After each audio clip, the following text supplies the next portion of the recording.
Si vous avez fait le lycée, et si vous l'avez pas fait, c'est pas grave, vous avez sûrement parlé de FIFA ou encore de soirée avec vos potes. Vous avez toujours rêvé de faire un projet X avec tous vos amis, sachant très bien que c'est impossible. Déjà parce que votre style de vie ne vous le permet pas, et que bon, personne n'avait de baraque libre pour faire ne serait-ce qu'un dixième de ça. Pourtant de l'autre côté de l'Atlantique, il y avait un jeune de 14 ans, il avait un style de vie qui aurait fait pâlir ce film. Backwoods tous les jours, Lean tous les jours, Xanax tous les jours. Aussi le genre de mec à avoir 15 go en permanence autour de lui. Ce mec est sur le point de révolutionner la musique et le rap en 2016, que ce soit dans le bon ou le mauvais sens. Aujourd'hui, on parle de Lil Pump, l'ado à la précocité la plus impressionnante dans la musique, mais surtout de son année 2016-2017.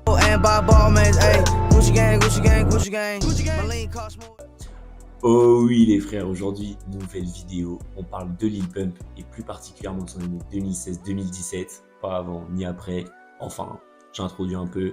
Bref, passez une excellente vidéo. Si la vidéo vous plaît, n'hésitez pas à lâcher un com ou encore un like ou je ne sais pas, partager. Bref, bonne vidéo. Oh. Avant de commencer la vidéo, on fait un petit point. Lil Pump aujourd'hui, c'est 4 albums, 17,7 millions d'abonnés sur Instagram et YouTube. Un clout de fou pour au final ne plus rien sortir de potable depuis près de 4 ans. Voilà, maintenant que les bases ont été posées, allons-en. Allons-en. Bon, déjà en 2016, Lil Pump, en vérité, il a déjà une bonne fanbase. Pour la personnalité déjantée du gars, mais en plus du fait que la plateforme de musique SoundCloud va exploser dans le monde entier, enfin plutôt pour les rappeurs qui sont présents dessus. Énormément vont réussir à se faire connaître grâce à cette plateforme de musique. Des rappeurs comme Kodak Black, Lil Uzi Vert ou encore Travis Scott ont commencé sur cette plateforme. Il va faire sortir 2 sons qui vont faire un peu de bruit, Lil Pump et Elementary, aujourd'hui disponibles sur YouTube.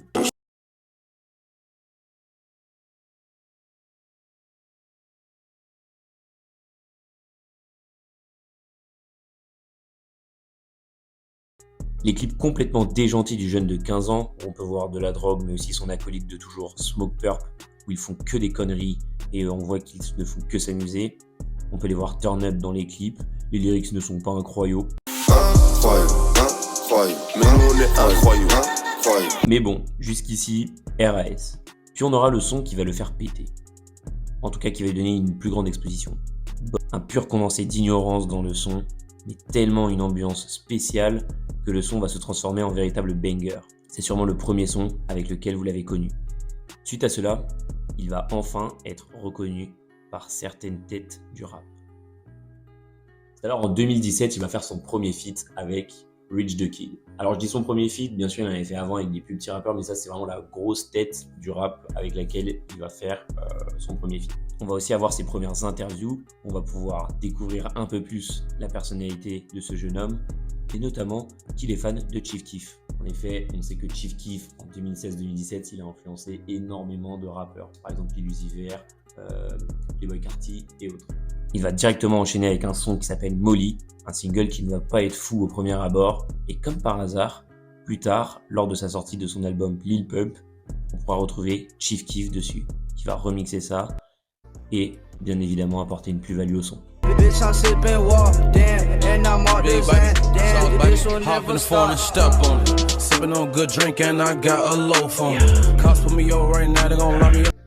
Je sais, tu sais, nous savons, vous savez, bref. Lil Pump, il est aussi connu pour son tatouage Gucci sur le torse, c'est faux, surtout pour son son Gucci Gang.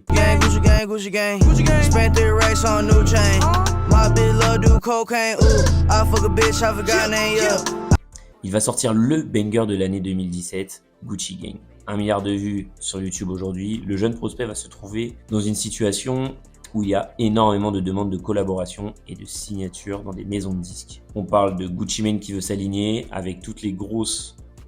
On parle de Gucci Mane qui veut s'aligner sur une somme de 19 millions de dollars avec toutes les grosses maisons de disques qui veulent le signer également. Il va donc signer un contrat à 19 millions de dollars pour 2 albums. Donc suite à ça, il va sortir Lil Pump qui va être un assez bon succès en vérité en 2017 et qui va ramener des mecs comme Lil Yachty, 2 Chainz, Gucci Mane, Chief Keef, je crois que je l'ai déjà dit, c'est pas grave. Bref, jusque-là, pour lui, tout va bien. 2017, c'est un peu son année. Il vient vraiment de révolutionner le rap, comme j'ai dit. en apportant une dose vraiment d'ignorance. Il va continuer dans cette voie en sortant d'autres sons dans le même type, dans la même vibe. Le buzz est créé par ce nouveau morceau et va engendrer une véritable dictature de Lil Pump dans les charts suite à cela. Le rose et le jaune qui vont devenir rouge et vert pour les couleurs de Gucci pour son clip. La carrière va donc décoller, en tout cas c'est ce qu'on attend en 2018. On pense que cela va être son année. Il va vite être expliqué par un homme aux cheveux multicolores dont j'ai déjà parlé, je vous mets le lien de la vidéo juste là. Oula. Mais comment avec si peu de hits, comment avec si peu de prestance musicale et d'incompétence finalement, parce qu'il est quand même assez nouveau, il n'a pas fait beaucoup de sons, comment il a fait pour en arriver là? Il avait une stratégie bien précise. Lil Pump a initialement gagné sa popularité grâce à des plateformes de streaming musical comme SoundCloud, ce que je vous disais auparavant, ce qui donnait une certaine liberté aux créateurs de musique, quel que soit le niveau, que ce soit d'ailleurs des producteurs de prod ou alors des rappeurs. Il a utilisé cette plateforme pour partager plein de musique de manière assez indépendante et atteindre un public plus large. Ses clips musicaux étaient assez excentriques et déjantés, avec des visuels tout autant déjantés que le personnage de Lil Pump. Mais il a également suivi cette méthode pour les réseaux sociaux. Une personnalité bien trempée, qui fait n'importe quoi, comme des gâteaux en forme de Xanax, qui tirent à balles réelles chez lui. Shut your bitch ass up, Troy. Shut your bitch ass up. Troy, you's a bitch. Don't tell me what to do, nigga. Hey, you got some drink? You got some drink? Oh, the youngest, richest rapper out here, bitch. Hey, I'm in London.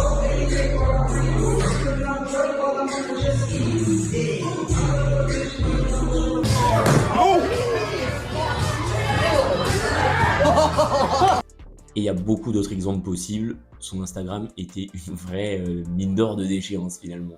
Lil Pump s'est démarqué avec son image provocante, ses tatouages visibles et son style vestimentaire un peu flamboyant, un peu new gen qu'on pourra retrouver plus tard sur les autres rappeurs. Alors je dis pas qu'il a influencé la mode, c'est pas du tout ce que je dis, hein, mais il est un peu dans la même vibe que les 21 Savage du hiver où en mode il s'habille en 2017-2018, un peu comme on peut s'habiller maintenant, bien que la mode ait évolué. Il va faire énormément de collaborations avec d'autres artistes, comme je vous l'avais dit, ce qui va lui apporter des nouvelles personnes qui vont écouter sa musique, et surtout que les artistes sont assez populaires, ils veulent s'affilier à ce nouveau prospect qui a l'air plutôt prometteur pour la suite. Et son plus gros hit est bien évidemment sa collaboration avec Smokepurpp sur Audi. Les frères, là je suis en train de faire le montage et je viens de me rendre compte que j'ai dit une énorme dinguerie. Il est pas du tout sur Audi, Lil Pump, mais je vais quand même laisser la suite parce que je pense que c'est bien de toucher un petit mot de Smokepurpp sur l'année 2016-2017 de Lil Pump. Donc voilà, mais bref, du coup, prenez pas du tout en compte ce que je vais dire sur Audi. Il n'y a pas du tout Lil Pump dessus. Je sais pas pourquoi j'ai dit ça. Je devais être. Je sais pas, ouais, je sais pas, trop chelou. Qui a également été très bien reçu de la critique. Bon, après Smokepurpp, c'était pas non plus le mec de fou, vu que c'était son pote déjà. Mais Smokepurpp, faut savoir qu'il signe chez Cactus Jack, le label de Travis Scott, qui est un label naissant et qui va faire naître notamment Don Toliver, voilà, le roi. Oh oui. Il est extrêmement controversé il fait beaucoup de controverses et est très excentrique.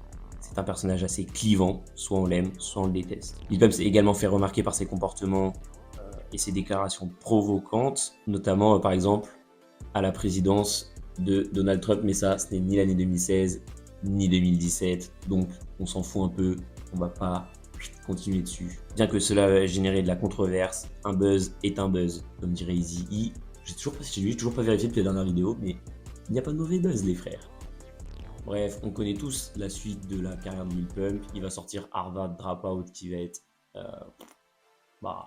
déjà une référence à Kanye West, donc ok, ça à la limite on accepte, mais bon, c'est mid de baiser, il n'y a aucun vrai bon son. La suite de sa carrière, elle est un peu claquée au sol. Il va faire le truc avec Kanye West, j'ai même oublié le nom du son, mais il va quand même bien chiffrer avec. Et voilà, en vrai, c'est un peu dommage parce que Lil Pump c'était un gros prospect sur le papier, genre qui aurait pu vraiment faire du sale en vrai. Je pense qu'il s'est un peu perdu, genre en mode c'était peut-être un peu trop tôt. Le mec était pas assez mature. Après, bon, on sait rien. En plus, il y a eu des clashs avec J. Cole. Il a commencé à clasher les mecs de l'ancienne génie. Bref, il a peut-être pas fait les bons choix. Et ce qui fait qu'aujourd'hui, il est là où il en est. Voilà. Pour conclure, il est important de noter que le succès de Lil Pump est le résultat d'une combinaison de talent et d'opportunités. Surtout d'opportunités. Ouais, désolé, petite interruption, j'ai vu que le micro avait coupé pendant le dernier moment de la vidéo, du coup juste pour vous dire, j'espère que vous avez kiffé la vidéo, et si vous voulez, abonnez-vous, mettez des coms et des likes les frères, voilà. Passez une excellente semaine, une excellente fête de fin d'année, je sais pas s'il y aura une vidéo la semaine prochaine, je sais pas encore, sûrement, pas sûr.